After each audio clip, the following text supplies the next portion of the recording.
ঈদ মানেই গরুর গোশত, কোরমা, রোস্ট, রেজেলা খেতে খেতে অনেকেই বোর ফিল করছেন, তাই না? মুখে আনতে চাইলে একটু ভিন্ন স্বাদের টুইস্ট, তাহলে একবার ট্রাই করে দেখতে পারো চাপা শুটকির পাতুরি। চলো দেখি কেমন করে বানানো যায়। প্রথমে কড়াইতে দিয়ে দিচ্ছি রসুন, কিউব করে কেটে রাখা পেঁয়াজ। ভালো করে ভাজবো যতক্ষণ না হালকা বাদামি রং ধরে।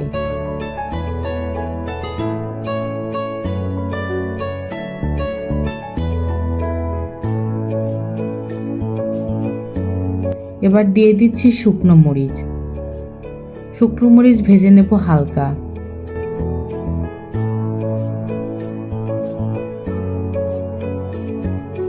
তারপর দিয়ে দিচ্ছি চেপা শুটকি, এগুলোও ভালোভাবে ভেজে নিব।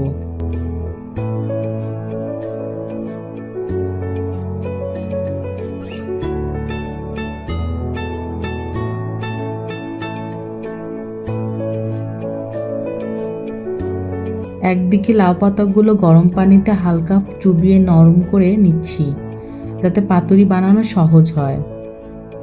এখন বাটার পালা। ভাজা শুকনো মরিচ বেটে নিচ্ছি, তার সঙ্গে বেটে নিব ভাজা শুটকি। এরপর পেঁয়াজ আর রসুন হালকা মিহি করে বেটে নিব।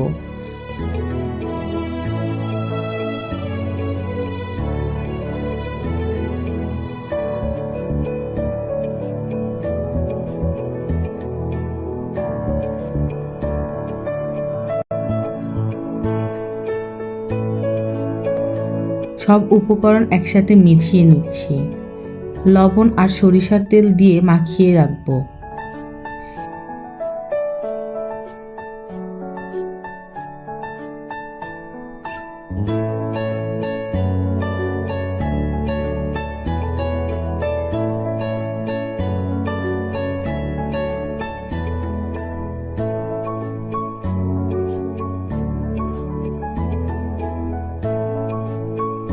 এবার সেই মাখানো মিশ্রণটা তুলে নিচ্ছি লাউ পাতার উপর।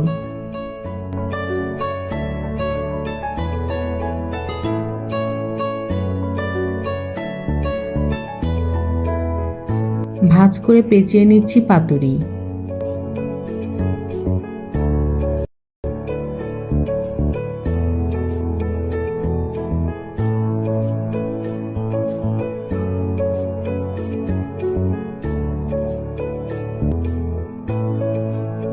লোহার কড়াইতে পাতুরিগুলো দিয়ে দিচ্ছি।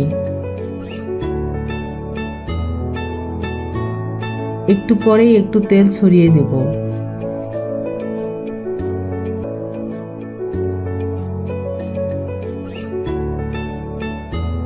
এক পাশে ভাজা হয়ে গেলে উল্টে দিয়ে আর এক পাশটা ভালোভাবে ভেজে নিচ্ছি।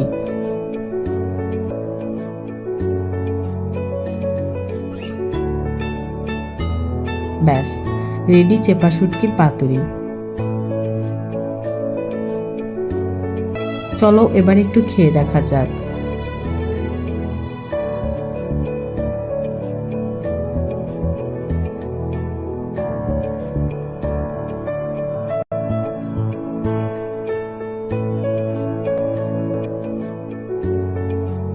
দারুণ একটা স্বাদ, ভিন্ন রকম কিন্তু একেবারে মন জয় করে নেবে।